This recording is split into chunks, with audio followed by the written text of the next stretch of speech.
नमस्कार मित्रों, मैं Shravan Jakhar Rajasthan smart program YouTube channel में आपका स्वागत करता हूं। हम राजस्थान पुलिस भर्ती परीक्षा का बहुत ही महत्वपूर्ण टॉपिक लेकर आपके सामने इस वीडियो के अंदर हाजिर हैं। दोस्तों, आज का हमारा टॉपिक है पृथ्वी की संरचना। ये एक ज्योग्राफी का टॉपिक है जो राजस्थान पुलिस भर्ती परीक्षा के अंदर प्रति वर्ष इससे क्वेश्चन पूछे जाते हैं। आज के इस वीडियो को शुरू करने से पहले मेरी एक रिक्वेस्ट कि आप हमारे YouTube channel Rajasthan smart programme पर नए हैं तो इसको सब्सक्राइब करें ताकि हमारी प्रतियोगी परीक्षाओं से संबंधित वीडियो सबसे पहले आपको मिले, और हमारे इस वीडियो को लाइक करें और ज़्यादा से ज़्यादा शेयर करके सभी तक पहुँचाएँ। चलो दोस्तों, आज की इस वीडियो को शुरू करते हैं। पृथ्वी की संरचना। पृथ्वी की संरचना कैसी है उसके बारे में हम पढ़ेंगे। हम बचपन से या तीसरी चौथी क्लास से पाँचवीं क्लास से प्राइमरी लेवल से हम पढ़ते आ रहे हैं कि पृथ्वी गोल है। पृथ्वी गोल है। कभी आम की तरह पढ़ा, कभी संतरे की तरह, कभी नारंगी की तरह, कभी बॉल की तरह, इस प्रकार पढ़ते हैं कि पृथ्वी गोल है। मैं कहता हूं कि पृथ्वी क्या है कि एक दूसरे शब्दों में गए तो पृथ्वी गोल है। प्याज की परतों के समान उसमें परतें। प्याज के समान प्याज भी गोल होता है, पृथ्वी गोल है। और प्याज के ऊपर परत कैसी होती है? परत होती है। उसी प्रकार पृथ्वी के अंदर भी परत है। तो पृथ्वी के अंदर मोटे रूप से हम पढ़ रहे हैं कि 3 परतें होती है। पृथ्वी में कितनी परत होती है? 3 परत होती है। सबसे पहली परत होती है, उसको भूप्रपट्टी कहते हैं। मैंने आपको टॉपिक बोर्ड के ऊपर पॉइंट लिखे हैं, वो पॉइंट समझने की आसानी के लिए लिखे हैं। पृथ्वी की संरचना को समझने के लिए मैंने इसमें 3 भाग किए हैं। आप इस प्रकार समझना कि पहले पृथ्वी की परतों के बारे में पढ़ेंगे, नंबर 2 में हम यहाँ पढ़ेंगे पृथ्वी की गति किस प्रकार होती है उसके बारे में पढ़ेंगे, और नंबर 3 में हम अक्षांश रेखाएं और देशांतर रेखाएं उनके बारे में पढ़ेंगे। चलो पहला टॉपिक स्टार्ट करते हैं। पहला पॉइंट स्टार्ट है हमारा 3 परतें। पृथ्वी की कितनी परतें हैं? 3। पहली परत है उसको कहते हैं भूप्रपट्टी। क्या कहते हैं? भूप्रपट्टी। ये बहुत ही इंपॉर्टेंट है। पृथ्वी की सबसे ऊपरी परत को क्या कहते हैं? भूप्रपट्टी। और जो भूप्रपट्टी है इसकी जो मोटाई है 0 किलोमीटर से 100 किलोमीटर तक इसकी मोटाई है। और इसकी किस से निर्मित होती है? ये सिलिकेट पदार्थों से बनी है। सिलिका तथा एल्यूमिनियम प्लस एल्यूमिनियम से इसका निर्माण हुआ है। इस कारण इसे सियाल परत भी कहा जाता है। ये भी इंपॉर्टेंट क्वेश्चन बनता है राजस्थान पुलिस भर्ती परीक्षा के लिए कि भूप्रपट्टी का दूसरा नाम क्या है? सियाल परत कहते हैं। क्यों कहते हैं? क्योंकि इसका निर्माण सिलिका प्लस एल्यूमिनियम से हुआ है। भार के हिसाब से देखें तो भूप्रपट्टी के अंदर सबसे ज्यादा ऑक्सीजन की मात्रा है। 46.6% ऑक्सीजन की मात्रा है भूप्रपट्टी के अंदर। बाद में सिलिका की बात करें तो 27% इसमें सिलिका है, 27.7%। 8% इसके अंदर एल्यूमिनियम है, 8% इसमें एल्यूमिनियम है, और 5% इसमें लोहे की मात्रा है। कहने के लिए भूप्रपट्टी में लोहे की मात्रा कम है। बाकी हम पूरी पृथ्वी की बात करें तो इसमें लोहे की मात्रा सबसे अधिक है। वो है कुल टोटल पृथ्वी की बात करें तो उसमें 35.5% यानी 35.5% लोहे की मात्रा है पृथ्वी के अंदर। लेकिन हम भूप्रपट्टी की बात कर रहे थे तो उसमें 46.6% ऑक्सीजन, सबसे ज्यादा ऑक्सीजन पृथ्वी की ऊपरी परत भूप्रपट्टी के अंदर होती है। बाद में सिलिका है जो 27.7% है, एल्यूमिनियम 8% है, और ऑक्सीजन या लोहा है 5% है। और कुल पृथ्वी की बात करें तो सबसे ज्यादा लोहा है 35.5%, और सबसे ज्यादा ऑक्सीजन है वो भूप्रपट्टी यानी ऊपरी परत के अंदर है। ये पढ़ा हमने भूप्रपट्टी या सियाल परत। Number 2 mental. अब भूप्रपट्टी कितने किलोमीटर तक है? 100 किलोमीटर। अब पृथ्वी के नीचे 100 किलोमीटर से लगाकर 2900 यानी 2900 किलोमीटर तक जो पृथ्वी की परत है उसको बोलते हैं मेंटल। और उसका दूसरा नाम है वो है सीमा, SIMA। तो इसका ये दूसरा नाम है। ये भी इंपॉर्टेंट क्वेश्चन बनता है इसमें कि मेंटल की मोटाई कितनी है? वो है 100 किलोमीटर से 2900 किलोमीटर। और आगे और महत्वपूर्ण क्वेश्चन बनता है कि लावा का भंडार गर्म और जो गर्म और तरल लावा होता है पृथ्वी के अंदर से, जो ज्वालामुखी की टाइम ज्वालामुखी फटती है तो बाहर निकलता है, वो होता है 100 किलोमीटर से 2900 किलोमीटर के दायरे में आता है। तो कहने का मतलब मेंटल परत के अंदर पाया जाता है। लावा के भंडार होते हैं यहाँ पर, और इसका निर्माण होता है वो सिलिका और मैग्नीशियम से होता है। और हम ध्यान रखने की बात है कि भूप्रपट्टी का निर्माण हुआ था वो था सिलिका और एल्यूमिनियम, और मेंटल का निर्माण हुआ है वो सिलिका और मैग्नीशियम है। तो दोस्तों ये याद रखना, लावा के भंडार इसके अंदर है। इससे आगे बढ़ते हैं, पृथ्वी की तीसरी परत है उसको बोलते हैं क्रोड। मैं इस वर्ड के ऊपर टॉपिक आपकी आसानी के लिए लेके रखता हूँ कि समझने की बात है। 3 परतों के ऊपर मेंटल पढ़ ली, भूप्रपट्टी पढ़ ली, अब क्रोड देखते हैं। क्रोड का दूसरा नाम है नाइफ। नाइफ, क्रोड का दूसरा नाम क्या है? नाइफ। जैसे मेटल का सीमा है, भूप्रपटी का सियाल परत है, इसी प्रकार क्रोड का दूसरा नाम नाइफ। नाइफ क्यों है? क्योंकि ये निकल और फेरम जैसे लोह पदार्थों से बनती है। ये प्रॉपर्टी किससे बनी? निकल और फेरम जैसे लोह पदार्थों से इसका निर्माण हुआ है क्रोड का। और क्रोड की गहराई है वो 2900 किलोमीटर से, यानी 2900 किलोमीटर तक तो है मेंटल और भूप्रपटी। अब 2900 किलोमीटर से 6371 6371 किलोमीटर तक इसकी गहराई है क्रोड की। और इसको नाइफ कहते हैं क्योंकि निकल और फेरम जैसे लोह तत्वों से इसका निर्माण हुआ है। और इसका घनत्व यानी सघनता इसकी ज्यादा है।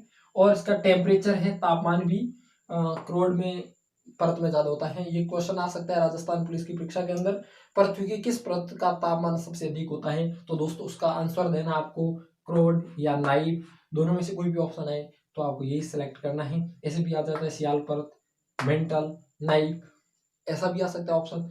तो आपको ये कंफ्यूज नहीं हो जाना कि हमने तो भूप्रपटी, मेंटल और क्रोड पढ़ा है, नाइफ का सके।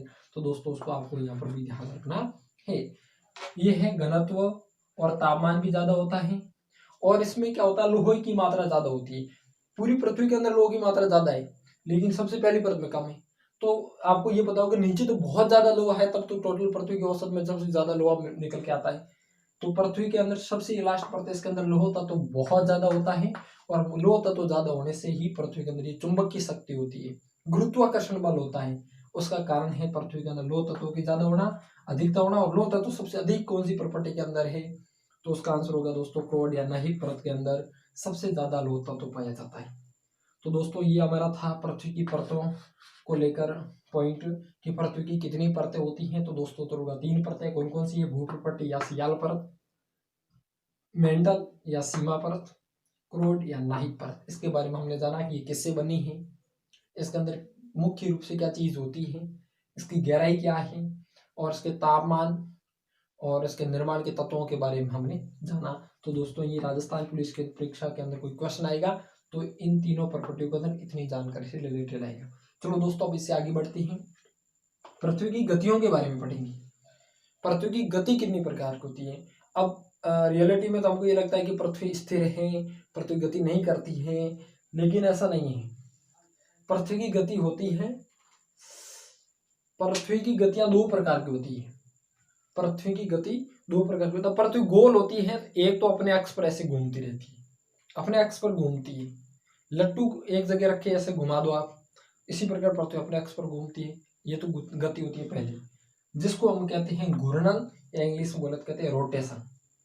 क्या कहते हैं? रोटेशन या घूर्णन, अपने अक्ष पर घूमती है इसको।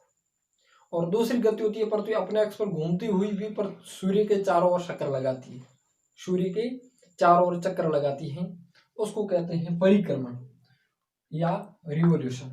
परिक्रमण या रिवोल्यूशन कहते हैं, जो पृथ्वी की दूसरी गति है।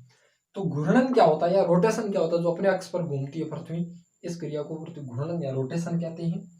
और एक चक्कर पृथ्वी का ये घूमती है, इस कारण ही दिन रात होती है। जब जो भाग पृथ्वी के सामने आता है वहां पर दिन, और जो भाग पीछे रहता है वहां पर रात होती है। अब इसको एक चक्कर पूरा करने में कितना दिन टाइम लगता है? 23 घंटे 56 मिनट, 23 घंटे 56 मिनट और 4.09 सेकेंड। 23 घंटे 56 मिनट 4.9 सेकेंड, 4.09 सेकेंड एक चक्कर पूरा करने में लगता है। यानी समथिंग 24 घंटों से एक चक्कर पूरा होता है, यानी एक दिन और एक रात कंप्लीट होती है। और इसकी घूमने की जो दिशा होती है, पृथ्वी अपने अक्ष पर घूमती है, तो वो पश्चिम से पूर्व की ओर घूमती है। पृथ्वी पश्चिम से पूर्व की ओर घूमती है, यानी पृथ्वी ऐसे घूमती है,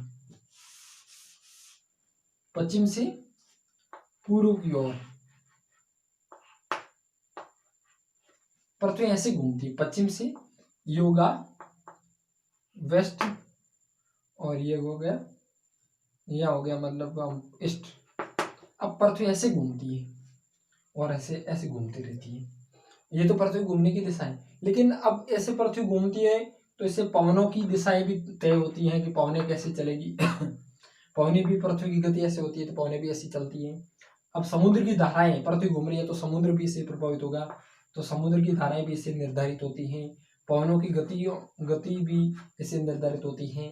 और पृथ्वी के ऐसे घूमने से हमको जो सौर मंडल के अंदर जो पिंड है, हमारे तारे हैं, चंद्रमा है, सूर्य है, ये सब कुछ हमको भी पूर्व से पश्चिम की ओर घूमते दिखाई देते। परंतु ऐसे घूम के वापस ऐसे जाती है ना, तो हमको तारे हैं, चंद्रमा वगैरह, वो सब पूर्व से पश्चिम की ओर घूमते दिखाई देते हैं। और दिन रात होती है वो पृथ्वी के घूर्णन के कारण होती है। ये तो था घूर्णन।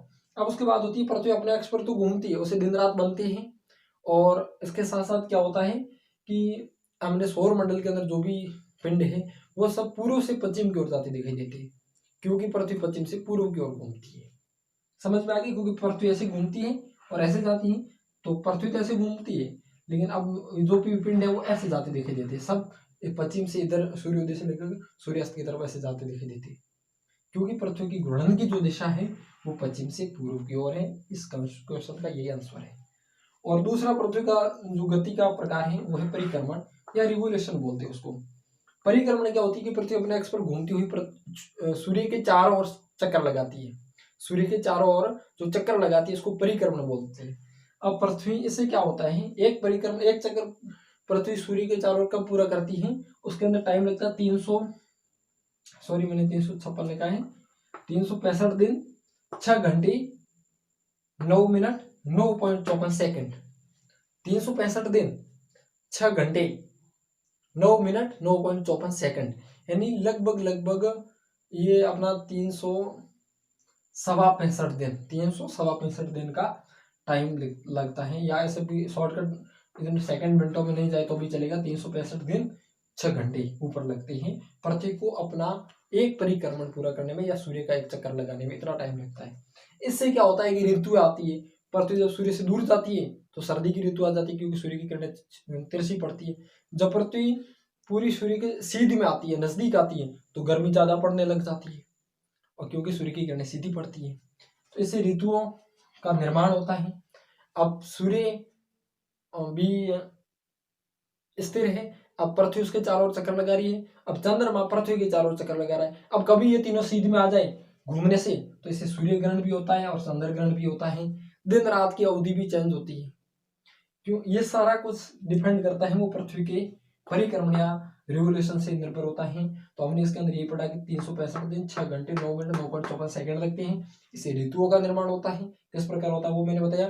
सूर्य ग्रहण चंद्र ग्रहण होते हैं, और दिन रात की अवधि का निर्धारण भी होता है। वो किससे होता है? परिक्रमण से होता है। ऐसा क्वेश्चन आ सकता है कि ऋतुओं का निर्माण पृथ्वी की किस प्रकार की गति से होता है, तो उसका दोस्तों आंसर होगा परिक्रमण से या रिवोल्यूशन से। आप अंग्रेजी और हिंदी के अंदर आपको कंफ्यूजन नहीं होना, आपको दोनों नाम याद रखने हैं। चलो दोस्तों, इससे आगे पढ़ते हैं। ये हमने पृथ्वी की गतियां पढ़ दी, घूर्णन और परिक्रमण। अब आगे पढ़ते हैं अक्षांश रेखाएं और देशांतर रेखाएं, इनके बारे में पढ़ते हैं। अक्षांश रेखाएं क्या होती हैं? तो इसके लिए मैंने ग्लोब का चित्र बनाया बोर्ड पर। ये ग्लोब है, मान लो ये पृथ्वी है, और पृथ्वी की ये क्या है? भूमध्य रेखा है। क्या है? भूमध्य रेखा है। 0 डिग्री अक्षांश बोलते हैं। क्या बोलते हैं? 0 डिग्री अक्षांश। अब भूमध्य रेखा के समांतर जितनी भी खींची गई रेखाएं होती हैं उसको अक्षांश रेखाएं क्या कहते हैं? भूमध्य रेखा के समांतर खींची गई जो भी रेखाएं हैं उसको क्या कहते हैं? अक्षांश रेखाएं। और अक्षांश कितने होते हैं? कुल 181 होते हैं। भूमध्य रेखा हो गई एक तो 0 डिग्री अक्षांश पर। अब 90 अक्षांश दक्षिण में होते हैं इधर, और 90 अक्षांश इधर उत्तर में होते हैं। ठीक है, तो 90 90 180 प्लस एक भूमध्य रेखा 181। कुल अक्षांश रेखाएं कितनी होती है, ऐसा क्वेश्चन आ जाए तो उसका आंसर होगा 181। अब दोस्तों देख लो, इसके अंदर क्या होता है कि ये होती है भूमध्य रेखा जो पृथ्वी एकदम सेंटर में होती है, इसको 0 डिग्री अक्षांश कहते हैं। इसके बाद पढ़ते हैं कि पृथ्वी 0 डिग्री अक्षांश से उत्तर में, यानी ऊपर की ओर। अब अक्षांश रेखाएं होती हैं, इनकी दिशाएं दो होती है, एक तो होती है उत्तर, एक होती है दक्षिण, एक होती है नॉर्थ, एक होती है साउथ। और ये खींची जाती है पूर्व से पश्चिम की ओर। पूर्व से पश्चिम की ओर खींची जाती है। इनकी दिशाएं होती हैं उत्तर और दक्षिण। एक अक्षांश रेखाओं की बीच की जो दूरी होती है, कुल 181 अक्षांश रेखाएं, तो इनकी बीच की दूरी होती है वो होती है 111.23 किलोमीटर समथिंग, यानी 111 किलोमीटर भी आप इसका आंसर दे सकते हो। ये अक्षांश रेखाओं के बीच की दूरी होती है। अब अक्षांश रेखाएं जो उत्तर में 23.5 डिग्री पर अक्षांश रेखा होती है, भूमध्य रेखा से उत्तर में 23.5 डिग्री पर अक्षांश रेखा होती है, उसको बोलते हैं कर्क रेखा, लाइन ऑफ कैंसर। क्या बोलते हैं? लाइन ऑफ कैंसर, अर्थात कर्क रेखा इसको बोलती है। अब कर्क रेखा होती है तो 23.5 डिग्री उत्तरी अक्षांश होती है। कौन सा अक्षांश होती है? उत्तरी अक्षांश होती है। और कर्क रेखा है वो भारत के अंदर से होके गुजरती हैं, क्योंकि भारत भी उत्तरी अक्षांश के अंदर आता है, भूमध्य रेखा से जस्ट ऊपर आता है। तो कर्क रेखा भारत के अंदर प्रवेश करती है, राजस्थान के से होकर गुजरती हैं। तो राजस्थान के अंदर बांसवाड़ा जिले की कुशलगढ़ तहसील के पास से होकर जाती है। और ये ऐसा क्वेश्चन भी बनता है कि राजस्थान के अंदर कौन सा शहर कर्क रेखा के सबसे नजदीक स्थित है, तो उसका आंसर होगा बांसवाड़ा। और डूंगरपुर के अंदर बिचली गांव से हो, बिचली या खिचली ऐसा गांव है, उसके गांव के पास होते हुए ये गुजरात, मध्य प्रदेश, छत्तीसगढ़, झारखंड, पश्चिम बंगाल, मिजोरम और त्रिपुरा, इन राज्यों से होकर ये कर्क रेखा गुजरती है। अब 23.5 डिग्री पर उत्तरी अक्षांश में कर्क रेखा है और 23.5 डिग्री दक्षिणी अक्षांश में है रेखा, उसको कहते हैं मकर रेखा। 67.5 डिग्री उत्तरी अक्षांश है, उसको कहते हैं आर्कटिक वृत्त। और 67 डिग्री दक्षिणी अक्षांश है, उसको कहते हैं अंटार्कटिक वृत्त। ये याद रखना, 67 डिग्री उत्तरी अक्षांश को आर्कटिक वृत्त और 67 डिग्री दक्षिणी अक्षांश को अंटार्कटिक वृत्त। और उत्तर की तरफ सबसे लास्ट 90 डिग्री अक्षांश है, उसको बोलते हैं उत्तरी ध्रुव, और दक्षिण में दक्षिणी ध्रुव होते हैं। तो ये हमने पढ़ा भूमध्य रेखा, कर्क रेखा, मकर रेखा, आर्कटिक वृत्त और ध्रुव, ये हमने पढ़ा है अक्षांश रेखाओं के बारे में। इतना ही याद रखना है, ज्यादा कोई जानकारी इसमें आपको ज्यादा मतलब परेशान होने की कोई जरूरत नहीं है। अब पढ़ते हैं देशांतर रेखाएं। देशांतर रेखाएं क्या होती हैं? उत्तरी ध्रुव और दक्षिणी ध्रुव, उत्तरी ध्रुव और दक्षिणी ध्रुव को मिलाने वाली ये जो काल्पनिक रेखाएं हैं, इनको कहते हैं देशांतर। देशांतर का काम होता है समय निर्धारित करना। क्या होता है? समय निर्धारित होता है, वो देशांतर रेखाओं से होता है। ये एक अर्धवृत्त के समान होती है। देखो ये अर्धवृत्त के समान ऐसे बनी हुई, ये एक अर्धवृत्त के समान होती है। और इनकी देशांतर रेखाओं के बीच की दूरी होती है, वो होती है 111.32 किलोमीटर। कितनी? 111.32 किलोमीटर होती है, वो देशांतर रेखाओं के बीच की दूरी होती है। और एक रेखा देशांतर रेखा से दूसरी देशांतर रेखा तक जाने में जो समय लगता है, वो समय लगता है 4 मिनट। कितना समय लगता है? 4 मिनट। एक देशांतर रेखा से दूसरी देशांतर रेखा तक जाने में टाइम लगता है, वो 4 मिनट का समय लगता है। अब देशांतर रेखाएं यहाँ पर ध्रुवों पर होती हैं, वहां शून्य होती है, सभी शून्य होती है, यहाँ आके मिलती है। और इनकी यहाँ पर लगभग सबसे अधिकतम दूरी होती है, वही होती है 111.32 किलोमीटर देशांतर रेखाओं की। और अक्षांश रेखाओं की दूरी होती है, वो भी हमने पढ़ा 111.23 समथिंग, यानी 111 किलोमीटर। इन दोनों का करेक्ट आंसर भी माना जाता है। कभी ऐसा भी क्वेश्चन आ जाए अक्षांश रेखाओं की दूरी कितनी होती है, पॉइंटों में नहीं आए तो 111 जो होगा वो सही होगा। देशांतर रेखाओं का भी पॉइंटों में कई बार नहीं आता है, सन्निकट मान दोनों का भी 111 ही बनता है। ये हमने पढ़ा अक्षांश रेखाओं और देशांतर रेखाओं के बीच की दूरी। अब देशांतर रेखाओं के बीच की दूरी ध्रुव पर शून्य पड़ी, और बीच में अधिकतम होती है 111.32 किलोमीटर होती है। अक्षांशों की दूरी होती है 111.23 होती है, सन्निकट दोनों का 111 ही आंसर होता है। हमने ये पढ़ा। अब इसके बारे में और पढ़े तो क्या होती है? ग्रीनविच रेखा 0 डिग्री देशांतर होती है, 0 डिग्री देशांतर होती है, उसको हम कहते हैं ग्रीनविच रेखा। ग्रीनविच रेखा क्यों कहते हैं? कि ये इंग्लैंड के अंदर ग्रीनविच वेधशाला से होकर गुजरती है, इसको कहते हैं ग्रीनविच रेखा। ये 0 डिग्री देशांतर पर स्थित है। उसके बाद में कहते हैं अंतरराष्ट्रीय तिथि रेखा 180 डिग्री। अब देशांतर कितने होते हैं वो मैंने बता दूं कि 0 डिग्री देशांतर ये होता है, और ये होता है 0 डिग्री देशांतर। पूर्व के अंदर भी 180 और पश्चिम के अंदर भी 180 देशांतर रेखाएं होती है। कुल देशांतर रेखाओं की संख्या होती है 360। और 0 डिग्री जो देशांतर होती है उसको ग्रीनविच रेखा कहते हैं। और 180 डिग्री नॉर्थ के अंदर भी और साउथ के अंदर भी, जैसे कि ये 180 डिग्री नॉर्थ के अंदर भी और साउथ के अंदर जो ये बनी हुई है देशांतर रेखा, इसको कहते हैं अंतरराष्ट्रीय तिथि रेखा। अब ये पूरी सीधी तो नहीं खींची गई है, थोड़ी आड़ी टेढ़ी रेखा खींची गई, 180 डिग्री से कहीं हटाई गई है, कहीं ली गई है, क्योंकि बीच में कहीं कहीं समुद्र है, उसके हिसाब से अंतरराष्ट्रीय तिथि रेखा ये अंतरराष्ट्रीय एक मानक समय निर्धारित करने की रेखा है। और ये बेरिंग जल, डब्रू, प्रशांत महासागर, चूंकि व आर्कटिक सागर से होकर गुजरती है। जो ये टेढ़ी मेढ़ी है, इसको कहते हैं ये 180 डिग्री पूर्व के अंदर भी है, 180 डिग्री पश्चिम के अंदर भी है, सॉरी यहाँ पर मैंने लिखा था नॉर्थ और साउथ, नॉर्थ साउथ नहीं, ईस्ट और वेस्ट के अंदर 180 डिग्री देशांतर रेखा है, उसको कहते हैं हम अंतरराष्ट्रीय तिथि रेखा। इसके बाद में आगे देखते हैं मानक मध्याह्न रेखा। ये क्या होती है कि प्रत्येक देश का एक मानक समय निर्धारित होता है। अब मानक समय उस किसी न किसी एक देशांतर रेखा से निर्धारित होता है। अब उस देशांतर रेखा का जो टाइम होता है वो उस देश का मानक टाइम होता है, और कोई न कोई एक देश की देशांतर रेखा फिक्स होती है, उसको कहते हैं मानक मध्याह्न रेखा। और भारत की मानक मध्याह्न रेखा है वो 82.5 डिग्री पूर्वी देशांतर है। और देशांतर रेखा और समय के बारे में क्या है, तो क्या है कि पूरी पृथ्वी के ऊपर के देशांतर रेखा है वो 360 है। कितनी है? 360 देशांतर रेखा है। अब 360 देशांतर रेखाओं को 15-15 देशांतर रेखाओं का ग्रुप बना दिया गया है। उसके अंदर 15 देशांतर रेखाओं के अंदर जो टाइम होगा वो 1 होगा। तो इस प्रकार 15-15 देशांतर के रेखाओं के ग्रुप बनाते हैं, तो इसके कितने ग्रुप बनते हैं? 24 ग्रुप बनते हैं, बराबर 360 आते हैं। 24 गुना 15 360 आती है, यानी 15-15 देशांतर रेखाओं के 24 ग्रुप बना दिए, कुल 360 देशांतर रेखाओं के ग्रुप बना दिए हैं। और एक 24 ग्रुप बने हैं, और 24 ग्रुप का नाम दिया है टाइम जोन। क्या नाम दिया है? Time zone. और एक टाइम जोन के अंदर कितनी देशांतर रेखाएं होती है? 15। और एक देशांतर रेखा से दूसरी देशांतर रेखा तक जाने में कितना समय लगता है? 4 मिनट। 4 मिनट। और 15 देशांतर रेखाएं हैं तो उनके अंदर कितना टाइम लगेगा? 4 गुना 15 यानी 60 मिनट, यानी 1 घंटा। एक टाइम जोन के अंदर पार करने में कितना टाइम लगता है? 1 घंटा।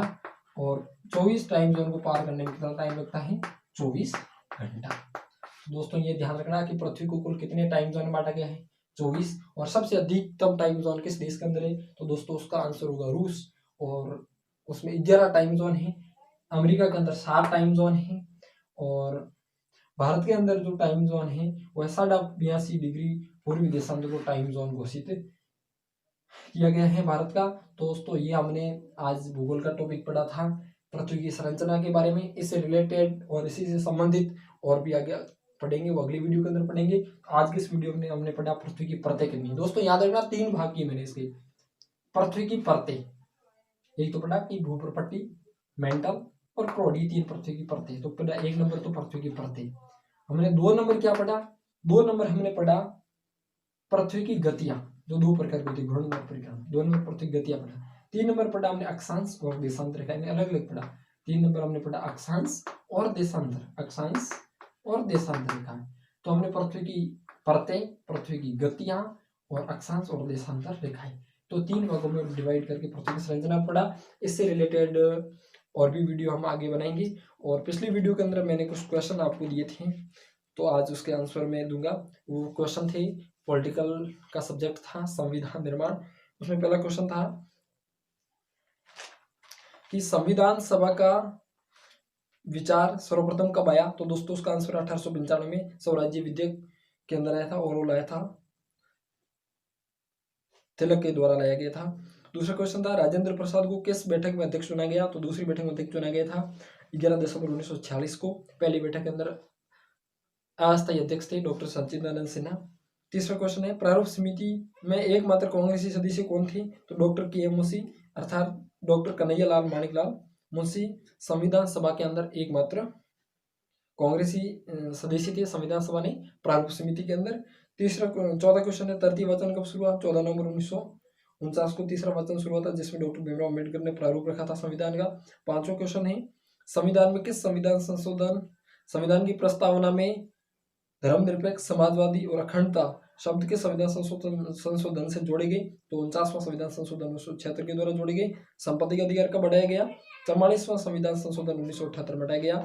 ये हमारे 6 क्वेश्चन थे, उसके आंसर हो गए। और आगे का हम आज का टॉपिक शुरू करते हैं। पहला क्वेश्चन है पृथ्वी की किस परत में गर्म लावा पाया जाता है? दूसरा प्रश्न है पृथ्वी अपने अक्ष पर घूर्णन किस दिशा में करती है? तीसरा क्वेश्चन है राजस्थान का कौन सा जिला कर्क रेखा या राजस्थान का कौन सा शहर कर्क रेखा के सबसे नजदीक स्थित है? अंतरराष्ट्रीय तिथि रेखा कितने डिग्री देशांतर पर स्थित है? और 5वां क्वेश्चन है एक टाइम जोन में कितनी देशांतर रेखाएं होती हैं? इन 5 प्रश्नों को आंसर आप कमेंट के अंदर जरूर बताना, और इसके आंसर हम अगली वीडियो के अंदर जानेंगे। धन्यवाद।